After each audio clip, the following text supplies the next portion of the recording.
Uh, So where were we? Because my camera got shut off because I just started a Zoom account and they gave me like 20 minutes and we talked way past that time. yeah. So for those of you out there that are watching, it was just technical difficulties. I know you in the off the cuff. I've seen you on Twitter. Sometimes you just can't get away from it. It happens. It's the worst, isn't it? And I'm It's not the a worst. computer Yeah, it guy. happens. I'm Um, surprised I'm even able to turn on my computer some days. I want to touch on something real quick, and I'll let you get back to your questions. I've had people respond back, one person telling me I'm pretty much unprofessional because you and I are having this conversation, which on iHub or whatever, and I respect everyone's opinion, Of course. but the deal is I enjoy your content. I watched your videos. You dress up. You're funny. Yeah, you're vulgar. Guess what? I have my vulgar moments too. Right. It makes you no less of a person or a business person than me or any other individual. So I take exception when people, take it a little, why are you having this conversation? Well, I'm having this conversation because one, I like your content. I like your YouTube channel. Right now, you and I are having a great intellectual conversation about business and the OTC that I think that anyone who watches this and when it's shared, people can learn not only about RushNet, but maybe a little more about OTC and how it works. And that's what's important because I see so many traders out there get taken advantage of and they lose tons of cash. And I've been one of those traders. You've been there.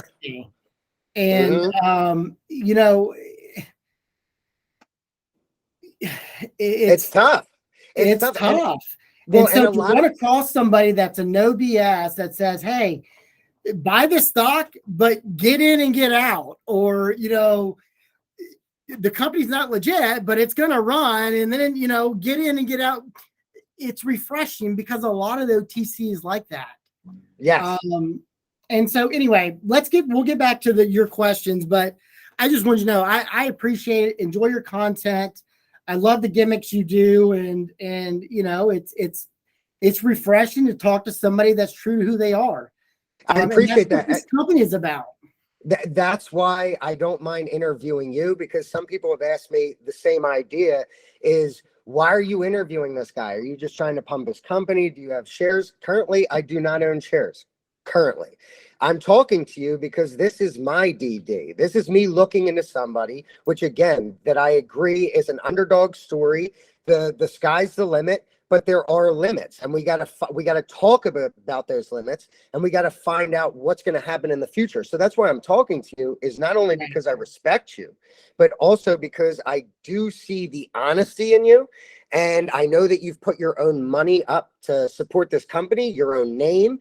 So that's why I'm interviewing you. It's not because it's going to help my page. It's not because you're paying me for exposure. It's not because I'm paying you to bump my subscribers. This is just a real talk between two men, two Christian men, by the way. That's one of my next questions is, I heard you're a man of faith. Is that correct?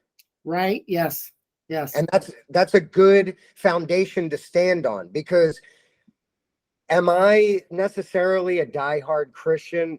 No. Do I know the books of the Bible? Genesis, Exodus, Leviticus, Numbers, Deuteronomy, Joshua, Judges, Ruth, 1st and 2nd Samuel, 1st and 2nd Kings, 1st and 2nd Chronicles, Ezra, Nehemiah, Esther, Job. I know it all. I know every book of the Bible.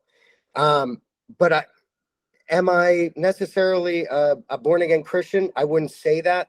But I do agree with the teachings of the Bible. I think it's a good standard for a moral code. I think it builds character.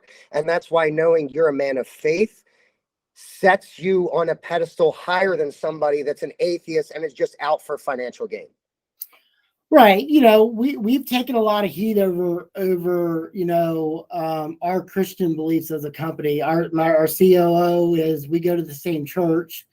We both are men of faith, and, our wives, my wife is in school for her doctoral and pastoral counseling. She's currently a licensed therapist.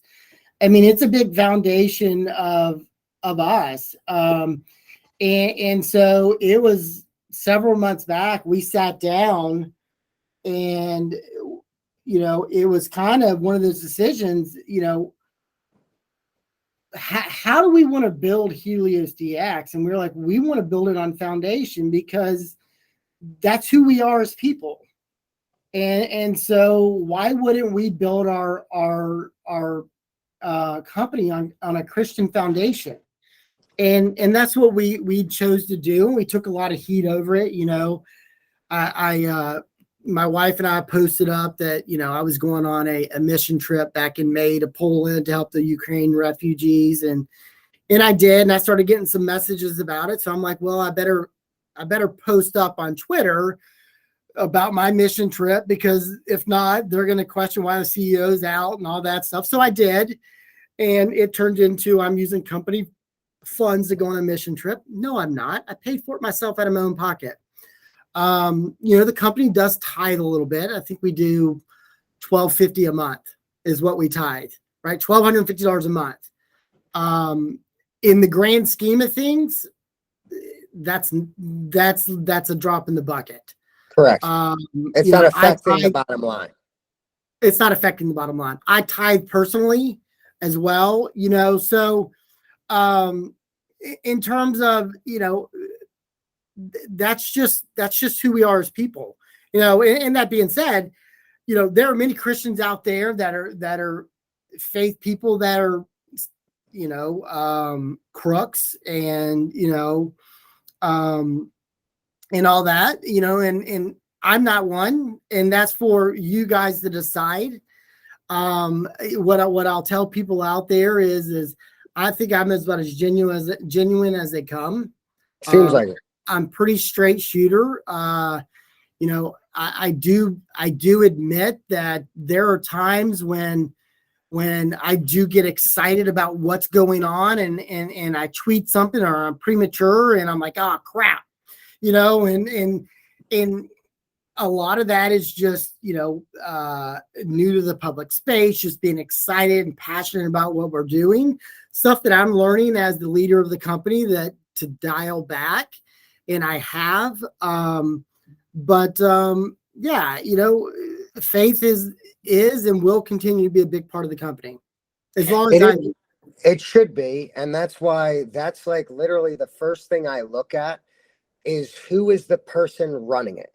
Because a lot of times what these companies will do, especially the bad ones, is they'll implant a CEO with a nice face and a nice, a nice LinkedIn profile, and then private equity. And then they'll just tell the CEO to tell a story to pump up the price. So the guys behind the back door are just selling their shares and all that kind of stuff. But I think that someone of faith wouldn't be as quick to do something like that because there's a moral code. It's how we were raised. I was raised in a Christian family. I've made my own decisions in my life, but at the same time, that set me off on a right foot. You know what I mean? So I think that's what I get from you is that you've been set off on the right foot, and you might not make the best decisions all the time. It's not like as Christians, we're some holy people. It's not like we're, these other religions that say they're God's chosen people, whatever. We're just here to help others. And I think that's why me and you connect so well, is because you're trying to help people to make some money through your company. And that's why you went public. And I'm here to weed out the bad guys and find the good guys like yourself.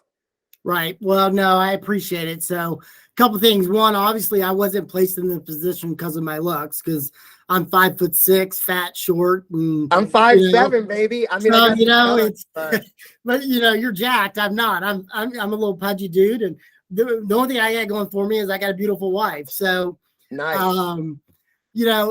But seriously, I mean, you nailed it on the head.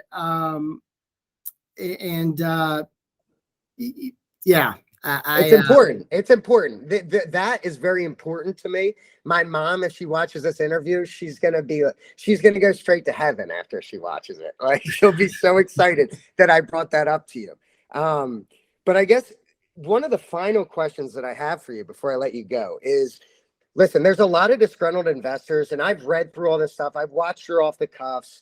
I think you're a genuine guy, and I'm a very vicious judge of character. I'm not like one to just be naive and believe anything someone says, because trust me, I've been through the ringer and I've seen it firsthand where somebody's very gun-ho and then it's like, wait, why did I lose all my money? Right?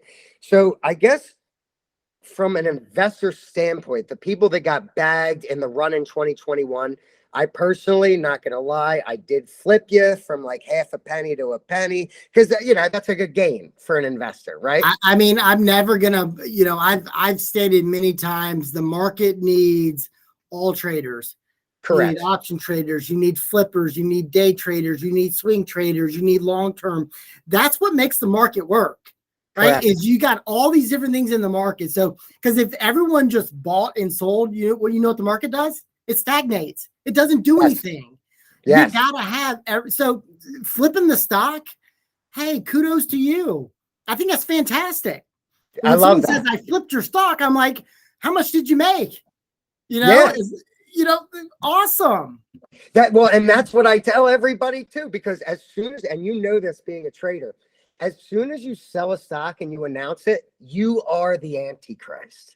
You are as soon as you go on the boards and say, hey, I sold 15, I made 50%, or whatever the case may be. It's, oh, you're just a pumper. You're just a flipper. What'd you get? Burger money? What, are you going to take your kids to McDonald's? You know, it's always the same story. You can, unless you're hodl for life, diamond hands, won't sell until $60, you are the enemy. When reality, I have money in the bank, right? And I'm able to transfer that now into another stock. Now, what I'm trying to get with this interview is I'm trying to find actual CEOs with actual companies where their company isn't in a tremendous amount of toxic debt. They don't have lenders telling them what to do. There's no hidden hand. There's no bullshit behind it. I want to find the stocks that are for people to go long, hold for a year so they avoid cap gains, and they can actually believe in, because there's a lot of investors out there in the OTC markets that are very naive. They don't know. They think that every company is there for them, right? Right. And it's like, I would say 5%. So I'm trying to find that 5% that actually cares about the shareholder, which is extremely rare. So from what I've gotten from talking to you, is that you care about your investors, you care about the longevity of your company, you care about the success of your family, which is important, and you care about your faith. So I've hit every single corner of what I wanted to talk about, other than the fact is what people might be concerned about, in the fact that we did have that run up to 2.5 cents in 2021, which I was a part of, and I remember. Yeah. Now, what people might ask is, well, and you've kind of touched on this, well, yeah, but then he tweeted something that was a little bit negative. That sent the price down a little bit. I think there was people that had a problem with that. Then that you put out an RS filing that might have tanked the stock, because we know RSs in the OTC are not a good look. So you brought it down with the RS, and then now you're doing a spin-off, which could be looked at as just another word for an RS. Like a disguise of an RS, like we're Correct. disguising a reverse split. Correct. Yeah, gotcha. So what do you have to say against people like that? Because from reading, I've done my research over the past morning, since we didn't have a lot of time to research, but I know that that's a big question that investors have for you. So why the tweet, why the RS, and then going back on that, and why now the spinoff? What has changed your mind? Well, so first off, I knew when we took over RushNet that there was going to be difficult decisions, right? So initially we said we're going to reverse split by like 1,000 to 1. I don't remember the exact ratio. And then, you know, keep in mind at that time I was very new to the public market. I was easily swayed. I was listening to shareholders, and for the large part, shareholders didn't want to reverse split. Correct. You know, and so I pulled that back, and I said, okay, we're going to do this, and we were going to do this, and then we got under the hood of RushNet. It wasn't plausible. We had to just basically stop everything until the beginning of this year, because we had to wait in order to audit. We needed 2 full years. So what I would tell people is there is no action I can do, whether it's a reverse split, it's a dividend, if it's spin out, if no matter what I do, it's not going to satisfy every piece of the pie, right? Yeah. If I do reverse split, there's going to be a large section that says, man, why are you doing that? If I do a spin out, there's going to be a large section. Why don't you just keep it in RushNet and then reverse split it? So the fact is somewhere the Band-Aid's got to be ripped off.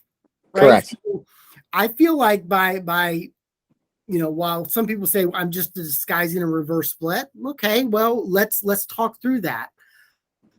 We're going to spin out Helios DX out. That's going to get a much lower cap structure, much lower. We would be considered a low float. When it's all said and done after our raise, I think we're slated to be around 60 million shares. And this is Helios.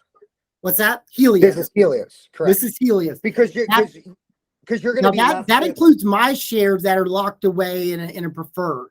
So the reality is only about 30 million shares that are tradable. Wow. So when you look at that from a float perspective, very low float.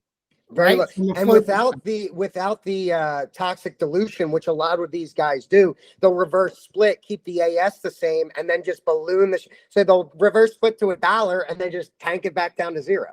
Yeah. So what I'm talking about with Helios, that's already included in the raising of the capital to go out and do our acquisition. So if I told you we're going to spin out and we're going to raise our capital and we're going to go out and do acquisition that's going to take us to $25 to $50 million in revenue. And oh, by the way, the tradable float's going to be about 30 million. And by the way, I'm going to give you free shares for, as of right now, you get one for every 650 of RushNet. If we do all that, how's that not a win? You just got free shares into a Helios DX that raise capital, that's a low float, that's doing 25 to 50 million in annual revenue, and you got a free entry into it. And as long as you don't toxic dilute, as long as you don't but you don't need to. We don't need to because we're filing a tier 2 Reg A. So there's no, a Reg A is an offering. We all know that. Right. But it's a tier 2 from an audited company that we're saying, hey, we're going to allocate 17 million shares that we're going to be selling out to. Primarily, we're going to be going after one office. We're looking at family offices. It's the one investor that wants to kind of get down into the trenches with us, that isn't just looking to immediately and take those shares and flood the market. They're actually buying into what the company's doing. Right. And they're looking to say, okay, hey, maybe we'll sell some, but we're going to keep a majority of this because Helios DX has a plan. They're going to execute this plan, and our investment is going to go 2, 3, 4 times. And it's for after. Right. Well, see, that's actually a key point that you just mentioned, that, because what I see in a lot of these penny stocks or OTC market stocks is they'll do this, but the toxic lenders, they don't really give a crap about the longevity or the success of the company. So as soon as they get their convertible note at 50% of the last trading day upon common shares, they're just going to dump because they're already up. If they would have given them, $100,000 in a convertible, now they're up 150. They'll just dump and take the 50 grand. Yeah, that's right. And so that's some of the stuff we can avoid with Helios DX. Now, on the RushNet side of it, when Helios DX is out, the common question I get is, well, now you got RushNet with nothing. Okay, that was my next question. Is it really nothing? Because nothing was in March of 2021. That was nothing. Had no revenue. It was dark. It wasn't pink current. In the trip, gross. It was nothing. That's nothing. Yeah. When Helios is out, it's pink current. It's audited. It has a viable future that I have suitors that would love to take over RushNet. That's not nothing. And if you're in the OTC market and you actually trade and you take your mentality, you're like, I'm looking for these companies that check these boxes. RushNet is one you say, well, okay, Helios is out and nothing's in there right now, but man, it's not nothing. because there's suitors that want it. I promise. And it's a clean shell. It's a proven clean shell. Why? Because we're audited. We've spun a company out by FINRA. What more do I need? I mean, Yeah. everything you want. There's no bullshit involved. You know what I mean? Like, Yes. I don't know how to, and I don't mean to like come across as ignorant or arrogant is the word, but like, I don't know how to get this across to people that when Helios DX is out, the sky's the limit for RushNet. The sky is the limit. You're talking about a clean shell, audited, pink current company. Yes, it's got 8 billion shares. Yes, that's going to have to be atoned for. Let's not make a mistake about it. I don't lie to people about it. Whoever buys RushNet for me or merges into RushNet, they're going to have to address the share structure. Is that Correct. doing reverse split? I don't know. Probably, because that's what makes sense. Is that necessarily a bad thing? No, not necessarily. It depends if the company's legitimate. Exactly. And that was a huge question, Ashley, that like a lot of people have been asking me, because I posted that I was going to be doing an interview with you today. And a lot of people had that question, which was, okay, let's say they have shares in RushNet. If you have the current share structure as it is now, you're going to have a clean shell, which I agree with you, but you're also going to have a $14 million market cap. So whoever merges into that shell is going to have to be someone of prevalence. It's going to have to be an established company. It can't be somebody that's pre-revenue. It's going to have to be somebody that's actually already successful. So I guess my next question, and one of my final questions would be, is there somebody that you're looking at? Do you have any prospects? Or is this just you're kind of like leaving it in the for whatever happens? Well, there are prospects, and I'm going to leave it at this. This is all I'll say about this is I know the OTC market, and I am so shocked that people haven't researched me and my connections and stuff like that. You may learn some things, and that's all I can say about that.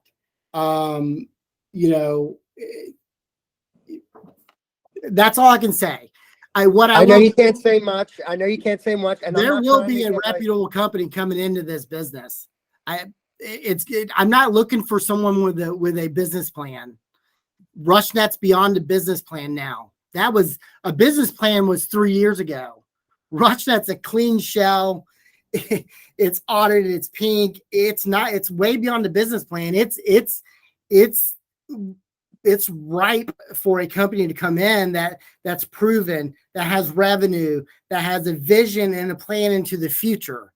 And, if people research me and they understand my connections, I think maybe they'll enlighten themselves. So in other words, stay on it. Right. And I know I'm not trying to get any undisclosed information out. I'm not trying to like pull strings or anything, but basically what you're saying is you have an idea for what to do with Russia. It's not like you're just going to leave it in the dust. Why would I do that? I have too much money invested in RushNet. That's what I figured. And that's what I would believe, because if you're spinning your own company out and you do still have an invested interest in RushNet, why would you just leave it on the side of the road? I mean, when we spin Helios DX out, it doesn't give me my $1 million back that I put into RushNet. So that $1 million is still invested into that ticker.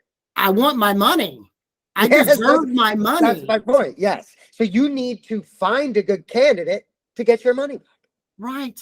Yes. See, now that will clear up a lot of information for people, because that's the biggest thing is that I guess they're just worried that you're just going to leave it by the wayside. But once I found out that you haven't had an invested interest in RushNet, I was like, well, that doesn't make much sense. It's not like you just, you're transferring the control block to Helios. You're still going to own shares in that company.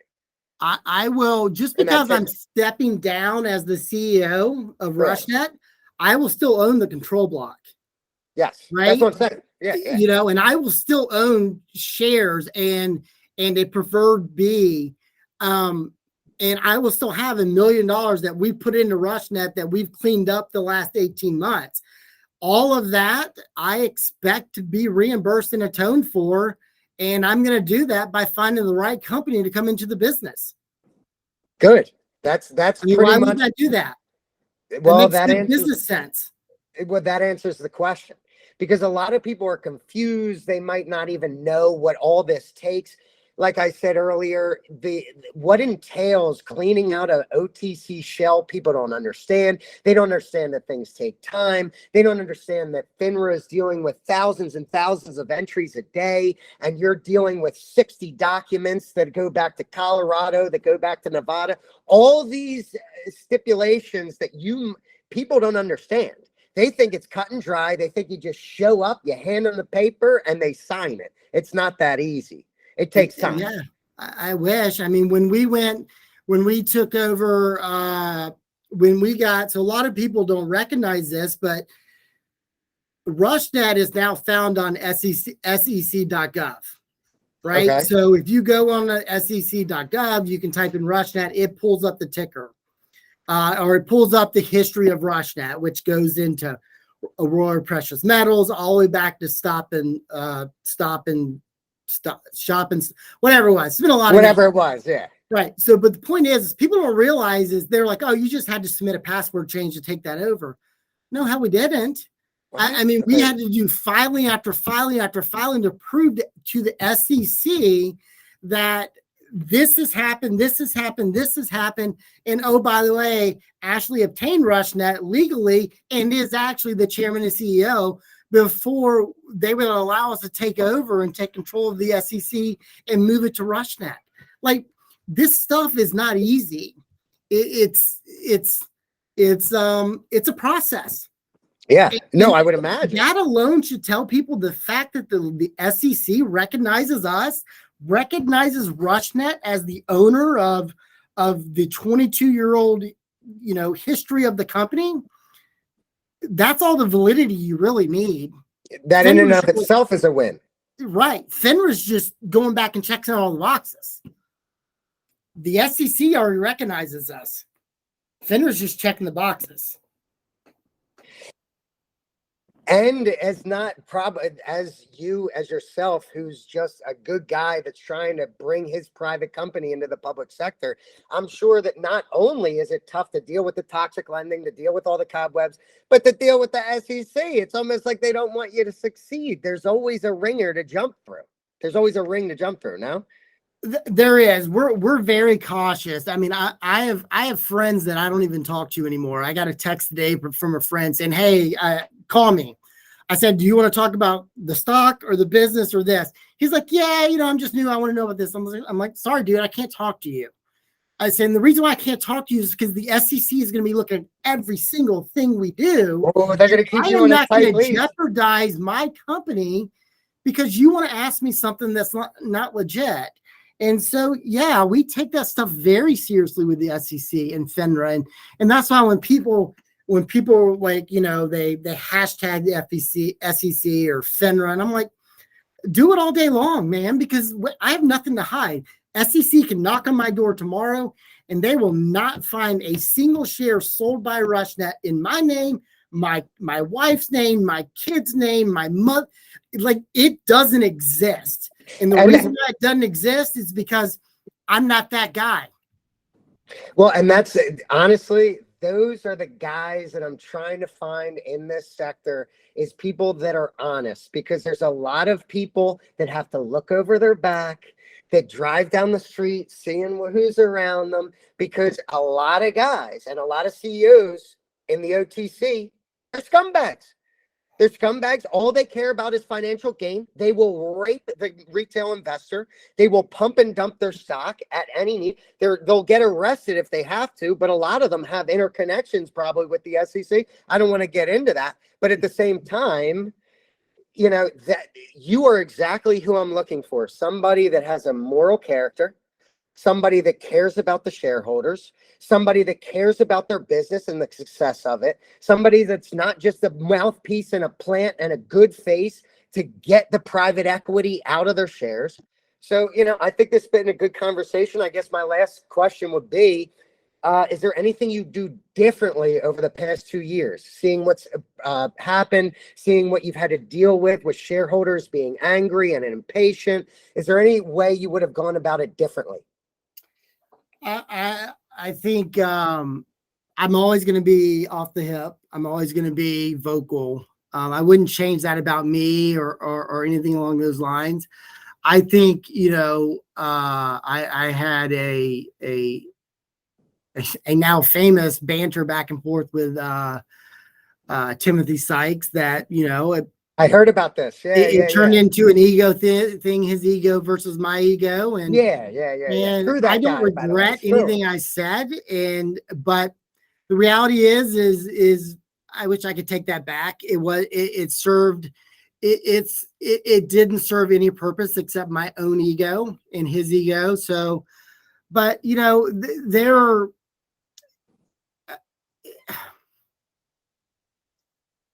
I don't take much back other than, I truly am sorry for those that bought at 2.5 cents. Right. And while I can't take that back because I did nothing intentional by any stretch, um, you know, it does hurt knowing that people bought believing in what we were doing at 2.5 cents and lost. And they lost a lot of money. That sticks with me. It bothers me. And the reason why it bothers me is I've been that guy. Man, I've been that guy that has lost $10,000 or $20,000 because I believed in something and then it tanked. Now, what I would say to those shareholders is this: is we're the same company we were back in June. And we're executing, we're going to execute, and we're going to deliver what the market allows us to deliver, right? And what I mean by that is we're in RushNet. No matter what, RushNet is going to thrive. And when FINRA approves us and spins us out, RushNet's still going to thrive. Helios is going to thrive. If by some miracle FINRA says it's not happening, Helios stays in RushNet, RushNet's still going to thrive because we're going to win. And so, other than that, I just wish that people, those that believe, remain steadfast and, let us go out and execute. And I do my best to respond to you guys. And, sometimes I do quickly and sometimes I don't. And, that's it really. I mean, I don't have any regrets. Good.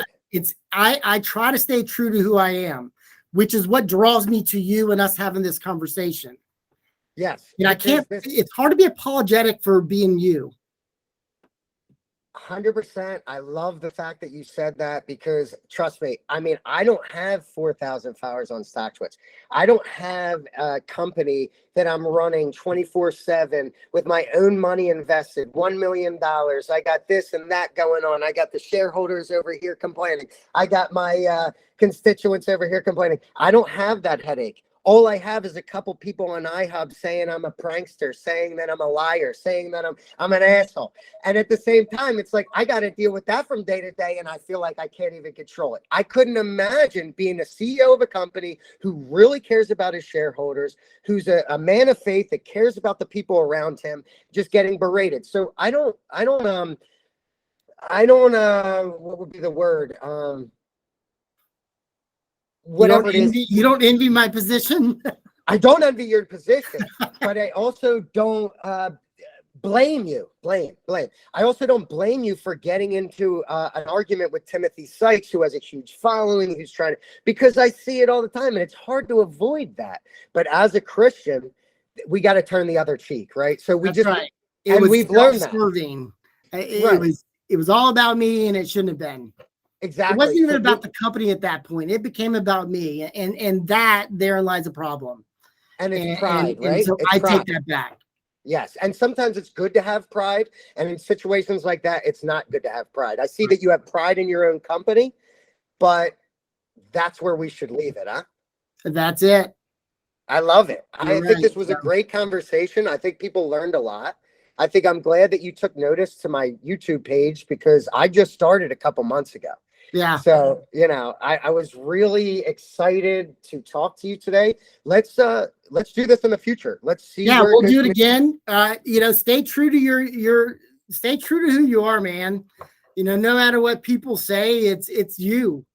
Right. And I enjoy it. So, keep up the good content, and hopefully you'll get more and more followers that listen and learn to trade. Yes. Sell the damn stock. You're right. But no, Buy and sell, and don't marry it. There are some stocks that hey, I get it. I buy as much Amazon as I can. Why? I don't know, because I believe in the company, and right now it's being hammered, and I buy it every time I can buy Amazon. I buy Amazon. Why? just cost average. Yeah. But the OTC, I'm running a company. We're going to deliver, and yeah. Do I think you should hold some shares long term? Absolutely. But do I think you should marry us? Probably not. Incredible coming from a CEO, because that's what people were worried about me doing this interview, just like they were like coming at you. It's like, oh, what is this, a pump piece? What is he paying you? What are you paying him or whatever? No, that's not the point of this conversation. The conversation is to talk about the OTC, and the fact that you literally just said, hey, don't marry us. That should be all that people need to know. Yeah, because any other that's not, and just for the record, before people read into that, that's not me saying I don't believe in my company. I 100%. Do believe in my company. We are going to deliver and do things in the OTC that just haven't been done. That's gonna happen. I believe it. But when I say don't marry me, I'm not saying don't hold some shares for the long term either. But I'm saying don't marry any stock for that matter, because anything can happen on any given day. Period. Yes. Story. Yes. That's what a lot of people don't realize, Ashley. That's why I'm here, is literally to show people that side of the market, but also the side of the market which is you, which is true, which is genuine, which you can hold. Because a lot of people are looking for the next big thing, and you might not be the next Amazon. But if you buy shares currently and you wait a couple years and you reduce your cap gains tax and you believe in somebody, you might be that guy, right? Right. And that's how it boils down. So let's continue this conversation. What's the road, right before I let you go, what's the roadmap? Because other people are like, oh, give us an updated roadmap. Will you give them an updated roadmap? I don't want to give anything out that you can't. What are you looking at as far as timeline? Are you just kind of in the blue right now? You don't know. I have things. We'll do an updated roadmap at the first of the year for sure. Cool. I think we need to see what's going to happen over the next 60 days. I mean, we literally I could get an email from FINRA, and I just checked a minute ago to make sure they didn't email me after hours. Could you imagine? What's that? Could you imagine right during this interview, you're like, by the way, we're accepted. Wouldn't that be awesome? That would be incredible. But no, I literally anything, we could get an email from FINRA, tomorrow saying we're approved. So it's frankly, it's seeing where we're at towards the end of the year. If we're approved for a spinoff and we've raised some capital in RushNet, I mean, it very much changes kind of like the roadmap into 2023.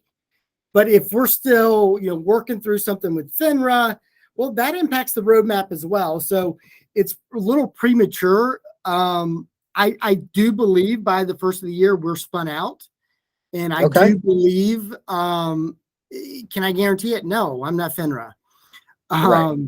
But so the roadmap that we put out 15 months ago, we take a little bit of a risk when you put a roadmap out for 15 months. I mean, things are going to change inevitably. And they have, and they did. But the premise of what the roadmap was, which was spinning out, which was a dividend, which was, RushNet, me stepping down from Rush, none of that's changed. It's just kind of been, we just keep sliding it because we keep working with FINRA. Right. Does that make sense? Yes, of course it does. Like I said earlier, it's just like going to the DMV. It's never exactly what you think. You're always walking there like, I'm going to get out of here in 2 hours. And then before you know it, it's the end of the day. You've Right. had to go jump through hoops. You got this to sign. You got that to sign. No, I understand it. I know how those things work, and I know how the government works, and it's very, very, very slow. So Right. it's not like, your mom and pop shop that's going to put you first, right? So you got to just have all your ducks in a row, do the right steps, which is exactly what you're doing. Take your time. Don't rush anything. Make sure all the cobwebs are cleaned out, and then you move forward. And if investors get mad at you, well, that's too bad, because you have a vision and you're going after that vision, and that's all that matters. That, And they'll be what matters. What I would tell current shareholders, and then after this, I'll let you run, is it's remarkable. People talk to me like, your stock's not trading. It's doing, 10 or 15 million shares a day or 5 million shares a day. I'm like, you're right. It's not. And I said, but it's not trading because people are waiting for something. correct. And the funny thing is about it is the stock can literally move up 20% on 10 million shares in volume on an 8 billion share stock. I don't think people realize, and I go back and I look at the bar that we set last summer. When we deliver this thing, I don't know what's going to happen, but I think it's going to be pretty crazy. Good. Because we're very legitimate, and if people haven't pieced that together, I don't know what to tell them. I mean, honestly, I don't know what to tell them.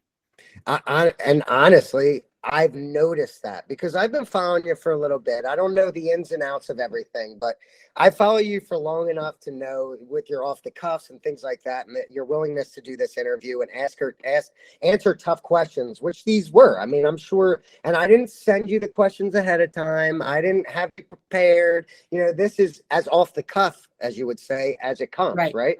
So, that transparency is one of the most rare things in the OTC, because usually they're hiding behind a veil. They are trying to cover up their tracks. They are doing everything in their power to stay hidden. So the fact that you're willing to come out here and talk to me about this today and answer those tough questions tells me all I need to know. Now we need to leave it up into the long-term investors' hands to decide if that's the right way for them. Yeah, and that interesting point. I've been on TV and Fox News and Fox Business. I'm doing interviews about the company and stuff. If we were truly not legitimate, do you think I want that exposure as an individual? No. No chance. No chance. No, you would get, because that's basically just writing your death sentence if you're on some scam stuff. Yeah. Right?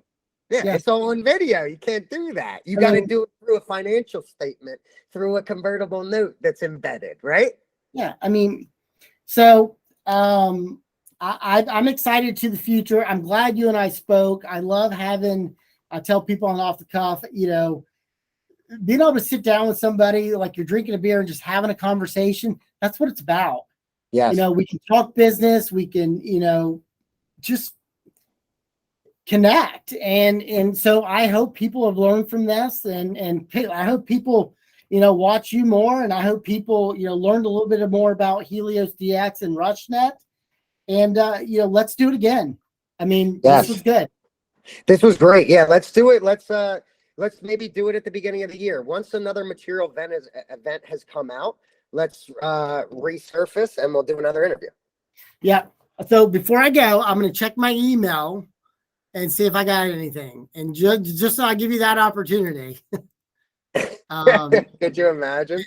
And no, I did not. So it's just because I get paid because I do events. I'm actually I do events for a company, and I have to stay up all night, and I got to deal with all that. But when they pay me, I'm on a W-9. So I don't know when I'm going to get paid. So it's the same idea, you waiting for FINRA. I'm constantly scrolling up on my email to see if I got paid. Yes, so it's the same idea. I'm just like, God damn it.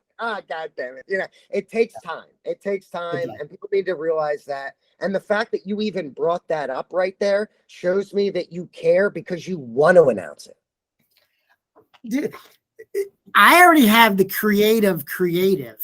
Yeah. Excuse me. Yeah, I already yeah. have a video created with it's a teaser video. We're ready. Like Nice. yes, and I wish I could show it to you. I'm not going to, but we're ready. Yes. FINRA, approve us. I drop a video. Like Amazing. We created it. You wouldn't take your time to do that if you were just like, yeah, whatever. Like you have taken your time, you've prepared for this. This is your moment, and let's talk when that moment happens. You got it. You got All right, it, brother. It was great to I'll meet send you. you this video. I'll send you this so you can upload it. All right, please do, because I would be surprised if it even recorded. Knowing me, it probably didn't record, and like I'm just shit out of luck. No, you're good. I know mine recorded, so you're good. So All right, you're good. all right. So all right, Pete. All right, brother. Listen, have a good weekend and stay in touch with me on email too. All right, sounds good. I'll talk to you soon. All right, see ya. Later, brother. Bye. Look, Mom, I'm a spaceman. Literally, that's how I feel to my core.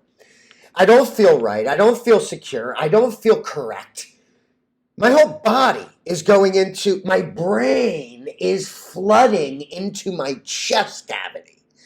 I'm having a stroke live video. So if you're watching this and you're one of my family members, please, for the love of God, call the ambulance, because I might not be awake when you get here, okay?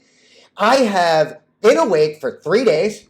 My brain is on fry. I've been searching for apartments. I've been working 15 hours. I've been doing interviews and fucking trading. It's nonstop for me. But you know what happens when you do that, boys? You make money. Why? Because you put yourself in the position to get lucky by doing things that most people won't do so that you can live a life that most people won't. Got it? Good. That's the point of life, is striving for something even when you don't want to do it. When you don't want to wake up and go to the gym, you get the hell up and you walk there. When you don't want to go to work, you sit there, you read the Bible, you get a good verse in, and then you get in a good mindset and walk there. If you're Hindu, then fucking pray to a monkey. If you're Muslim, then you bow to the south and you pray to the moon. Whatever y'all do, okay? But at the same time, find God. Because when you've been up for 4 days, you're going to need Him, okay? Because I've been up for 4 days. I've barely eaten. I haven't had time. Barely drank water. I haven't had time. But when you don't have time for all the extracurriculars, what do you have time for? Money.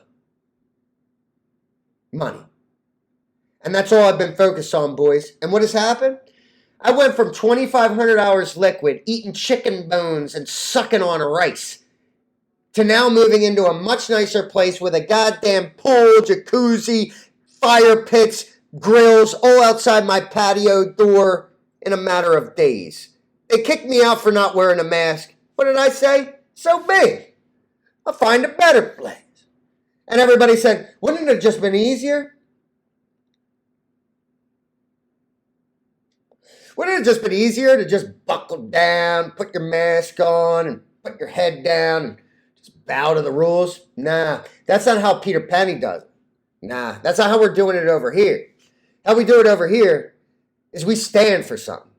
Whether it's truth, whether it's religion, whether it's family, whether it's my subscribers, whether it's friends, whether it's the market, we stand on firm ground. Got it?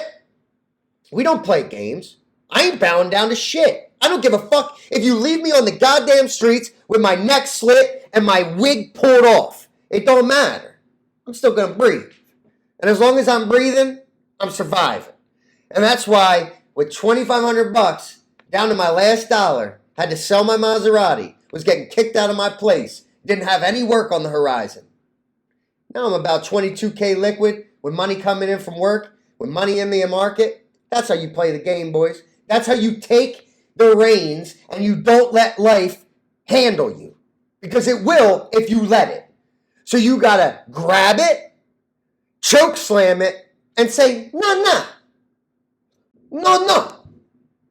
not today, not today. I am delirious as anything has ever been. My eyesight is shot. I can't smell a thing. My senses are muted. But here I am at 5 p.m., work at 9, still got to write a cover letter for this apartment I'm about to move in and apply. So what am I going to do? I'm going to shoot this video for y'all. I'm going to go apply to an apartment, and then I'm going to go work 13 hours overnight. And then what am I going to do? I'm going to come home and stay the fuck up, because sleep is for the weak. Sleep is for the fucking poor. Don't be poor. Don't be a slum. Don't be a bitch. Don't be lazy. Don't suck money from the government. Go out and get it. And don't make any excuses. People say, what are you on Adderall? Nah. Bitch, I'm on joy. Bitch, I'm on excitement. Bitch, I got this. That's what I say. Anyway, so let's pull up the charts. I already shot like a 6-hour video and it all didn't work. Okay? So this is my day. How's yours?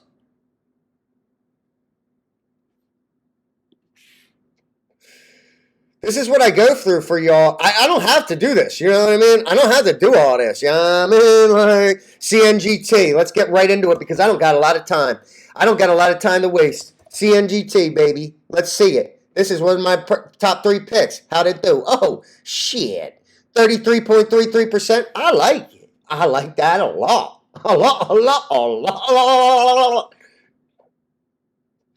We got 33.33%. You could have sold at 16. Could have sold at 17. That's what we like to see, boys. But I ain't sell yet. I ain't even touched the ass. Why? Because you got the MACD curling up. You got the RSI getting hot. You got heavy volume coming in on the ass. Not a lot of sell volume. I saw like 20,000 shares hit the bid like all day. Like, what are you doing? Selling like $50? Nah. No. Ain't gonna work. You ain't gonna... Excuse me. You ain't going to flush me out, my young boy.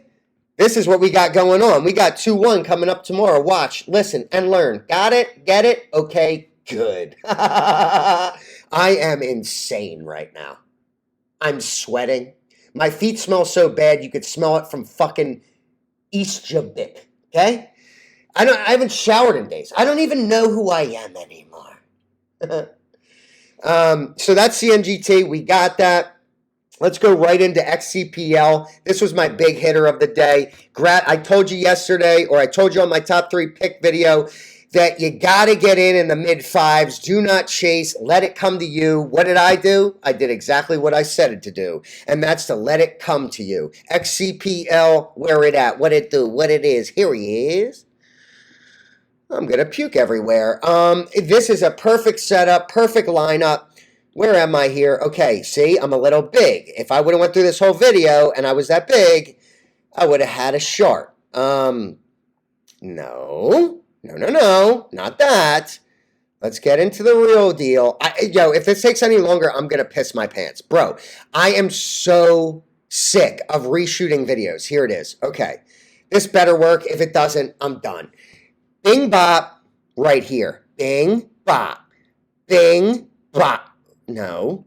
Stop. Bing, bop. Bing, bop. Bing, bing, bing, bing, bing, bing, bing, bing, bing, bing, bing. We got 2 on the horizon, potentially.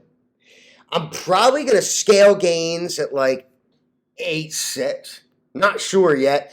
I don't know. Remember, I got to watch this in live time, and you do too. You got to do your own DD. But we got a bing, bop. We got a pip, pop. And now we're probably going for all-time highs as far as the last month. But let's see where it takes us. I'm not sure yet. I love XCPL. I loved it this morning. I loved it last night. We got this, boys. It ain't no thing but a chicken wing. You feel me? Beggy. Don't love it. Not my favorite. But I did call it.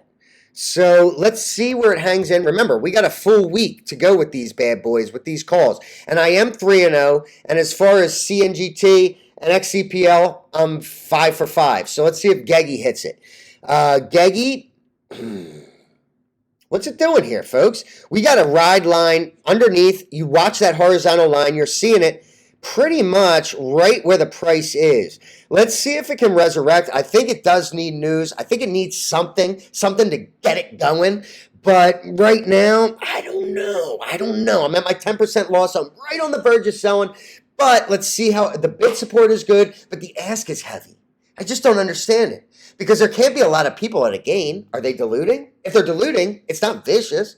It's pretty simple. So let's see what they end up doing here. I'm not sure. But I do like it in the meantime. Let's follow up for the next couple of days, and we'll see where it goes. Okay? All right, good.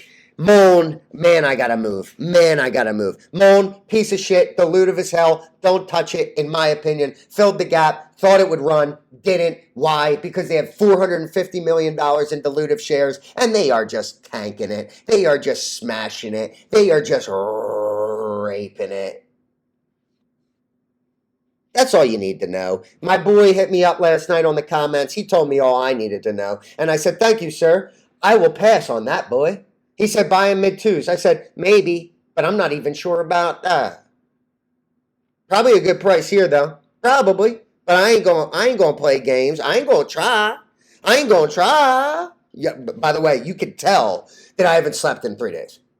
If you listen to my voice and you study my speech, it's abnormal, okay? Because I can't think. CGRA, God, I gotta move. CGRA, you gotta go quick, PC. You gotta go quick. Peter Penny. Oh my God, I'm such an idiot. I like, this is probably gonna come out so bad. People are probably gonna, and this is right after a great interview. But guys, listen, you know, when I get in these modes, it's because I'm so overworked. Here's the thing. I'd rather be overworked 100 times out of 100 than be a lazy schmuck. So there was a day, not too long ago where I was telling my friend, I'm so bored. I don't know what to do with my life. I think I'm going to move home with my friend or my papa. Well, guess what? Now I'm not. Why? Because I'm so goddamn busy. I can't even move 3 feet. CGR way overbought. Yo, what are y'all doing? Why are you buying it up here? What are you doing? Wait for the price to come to you, you fool. Stop listening to the boards where somebody's like, oh yeah, buy 6 in the morning. It's going straight to 10. Oh yeah, this is the best stock I've ever heard of in my life. If you don't buy it, you will miss out. You are an idiot if you don't buy this. Oh my God. Those are called pumpers. Okay? And they're dumping on you. Okay? And look, you have this beautiful chart that went bing bop, bop, bop. But now it goes, no. See you later. Bye time to mid 2.5. Okay? That's where you buy. No, not at 4. No. You will get your ass slammed. And if it doesn't, so be it. Let it run. I'm not willing to touch it here. Okay? PLPL, this is another one I would never touch with a 10-foot pole at this price. I already sold my 10 to 15s. I'll take my 50% all day. Got it? I almost did the Hitler salute there, and I had to hold it back. Not because, well, we'll just leave it at that. PLPL, close at 17, super bullish, up 13%, super bullish on this string of green candles. But you got a 3-grain soldier. You better hope to God they drop shit tomorrow. Because if you haven't sold yet, you could literally open at fucking 10, bro. This is how this shit works. You get sucked in. You buy the top. And then they say, no, nah, maybe next time. It's at the top. It's coming back to this middle line, the middle Bollinger Band. You're overbought everywhere. But, if he does drop the news, I don't trust this Indian guy. By the way, I'm not racist, but I don't trust people outside my race to do me good. That's why I try and buy people like Rushen, because it's a Christian white man that I can affiliate with. I'm not going to ask a Chinese man if he's going to hire anybody else that's not Chinese. He won't. Ask a Jew if he'll hire anybody that's not a Jew. He won't. White Christians are the only people that are like, I'll help anybody. And then they get raped. So, in other words, I'm not into PLPL because it's ran by an Indian And he probably has some backdoor that he's going to sell into, even on news. It's probably going to get diluted. Call me racist. I don't care because I know who I am. And my stepdad was Indian, and he made me eat with my hands out of banana leaves, okay? So I know the whole experience. Got it? I have like 60 stocks more. What am I going to do? Vism. God, this has got to go way quicker. Vism. This is going to be like a 6-hour video. All right, I'm just going to go real quick now. Vism. Don't even know why I pulled that one up. Don't even know why I pulled that one up. DBMM. I'm an insane person. Crash City, told you, down 32%. What did I say up here? I said sell it. I was like, yo, what are you doing?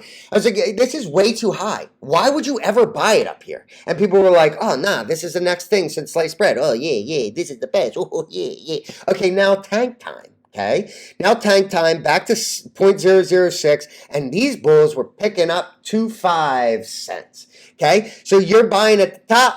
Hey, I'll buy your shares once you sell them at the bottom for negative 60%, okay? That's what happens. You buy the top, you get over it, you're like, oh my God, this is never going up again. I don't want to lose all my money. And then you sell me your shares, and then I make money, and I sell it immediately, and then I get out, and I end up with cash in the bank. Got it? DBM, whatever, DBMM, fuck them. UNQL. If it comes back to 0068, DBMM, and I have available cash and it allows me to buy it, I'll buy it. This is the same idea. Push. I ain't buying up here. I ain't getting sucked into the FOMO. I ain't no homo. And when it pulled back, look, coming back to this middle line, right? 0.0144. We're going to get that. We're going to take that. And we might even pull it back a little bit more. We might go back down to 2.5. I might get a little frisky on that one. Wait for 2.5. I like that. I am going to die. Boxes. I have no idea how this is sounding right now, but I could only imagine I sound like an absolute moron, so I apologize. But like I'm literally about to puke because I'm so tired. I haven't eaten. I told you this. I haven't eaten. I haven't slept. So I just boxes. It's pulled down too far, dude. This is like way oversold. You're going to look for something. Just pay attention to the stock. Put it on your watch list.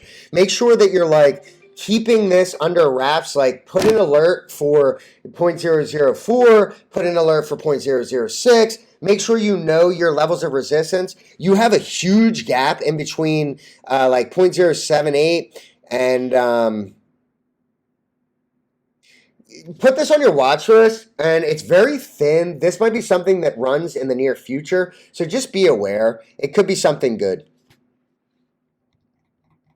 WLAN, WLAN, I told y'all, you have to listen. You have to listen when I speak, because if you don't, you're going to get slammed. You're going to follow the pumpers, and you're going to get slammed. Look, if you didn't sell up here, you're an idiot. You're just a moron. You don't really make sense in the grand scheme of things. Your whole brain is probably fried from drugs. Because if you didn't sell up from 0.0017 all the way to over a penny, that's a 1,000% gain. If you didn't sell that, find another hobby.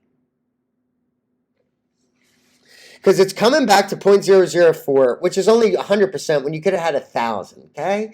This bad boy is coming back. I tried to tell y'all at the top. I brought it up in one of my videos. I was like, yo, y'all better get out. And what did I do? Get attacked. Everybody's like, you're an asshole. You're a dick. You're just a basher. You want cheap shares. No, I don't. No, I don't. I want my friends to succeed, okay? WLAN. ATVK. All right, I'll show the chart. Jesus Christ. I have so much to do.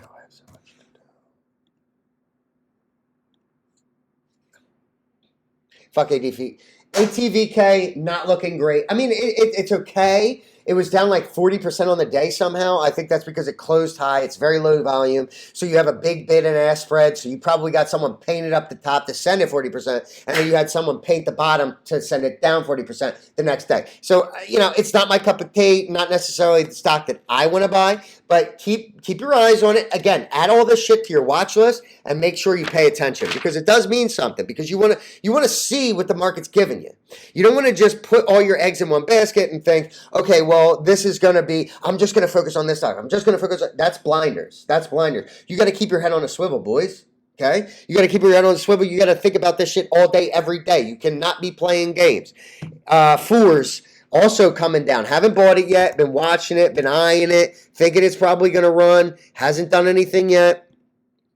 Hasn't done anything. It's down to 11. This thing is super thin. I would say start soaking up on the bid. I mean, you got heavy volume to the bid today. Oh, wow. That's Dilution 101, boys. That's Dilution 101. You got the Bollinger Band on the bottom hitting. I would say soak up 1 million shares here and sell it at 15. Make 400 bucks. Okay? That's what I would do. Funner.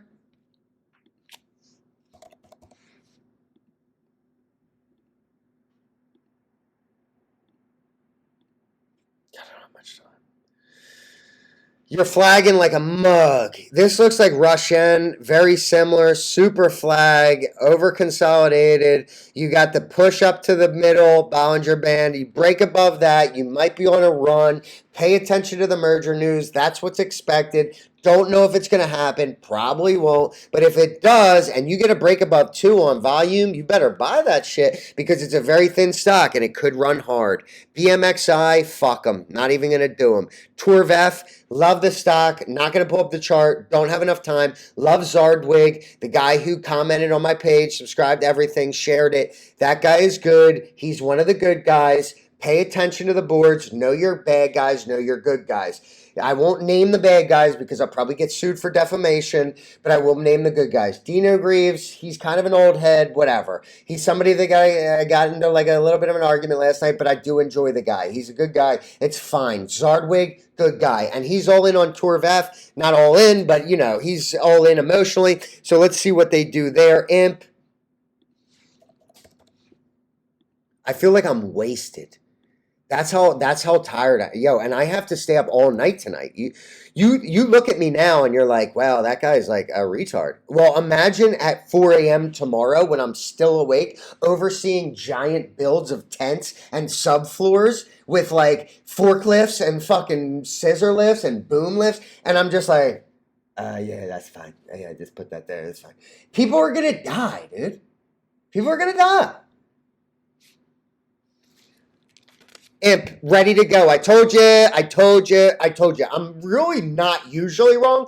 When I am, it's kind of like it's like almost like a myth, really. But this went pop, pop, poop, poop, pop, pop, poop, poop. And I said consolidate in this range. Now it's ready to go. Imp is ready to go. I would say it's ready to go soon. Rum, another great stock. Can't believe it hasn't fallen down yet, but it is keeping and going, and I love it, and I love the company. I think that there is a new wave. The pendulum is swinging back the other side. The 2% are getting shook in their shoes. Kanye, Kyrie got them against the wall. We are pushing back. We got Twitter now on deck. We got Rum, bang, bang, bop, bop. I know I'm still on YouTube. I got to get the fuck off of it. Excuse my language, because they'll probably shut me down for it, and probably saying even that just the 2% is probably a big idea. But I like Rum. Phil.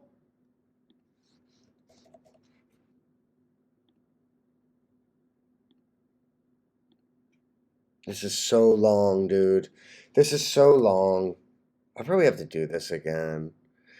I gotta go, dude. 0.0014. It might be turning up. You're flagging. You're at this bottom. It seems to want to bop, bop. And this might be a W, like swap, swap. Okay, Phil, I don't have much to say on it other than that it's super heavy. Your MACD is looking pretty sexual. Your RSI is not bad. But the CEO is a piece of shit, super bloated stock. I'm not in love with it. Hate me, kill me, crucify me, call me Jesus. I don't care. AMC, let me just make this real quick. AMC is the biggest piece of shit I've ever seen in my life. And everybody that was like, this is a short squeeze for the millennia. You're an asshole and an idiot, and you need to learn. You need to sit down. You need to like talk to your father and be like, listen, Dad, I need to examine my heart, okay? Because I thought that AMC was good, and then it tanked from 70 to now $5, and I still think it's good. Should I give up, Father? And I'll be like, son, you're not my son anymore. I've disowned you since you bought it at 70. So get the fuck out of my house. Go live on the street and learn what it's like to be a holder of AMC, because they are homeless. They are burnt to the core. If you actually thought AMC was a good buy at 70, no more talk. Russian, WDLF, they're my long holds. I'm not going to talk too much about the chart because they are very slow, but they would be the ones that I would hold long. I don't know what this whole thing sounded like. I don't know how long it was. I don't know what I look like. My wig is my wig is all fucked up. But you know what? Here I am sitting here in front of my subscribers, my commenters, my viewers, and I'm here for you guys. I have to get off this, and I have to write a cover page like an English gentleman to this because I got competition. You don't just get places like this out here just off a whim. You don't get it off a 500 credit score. So I got to go in, I got to get this shit done, then I got to go to work. I've already touched this. But just be aware that I don't have to do this. I'm not in this for money. I'm in this for everybody. So let's make money. Let's cut the 2% out of it. And you know what I mean. Fuck them. They're all about their tribe. Let's be about ours, boys.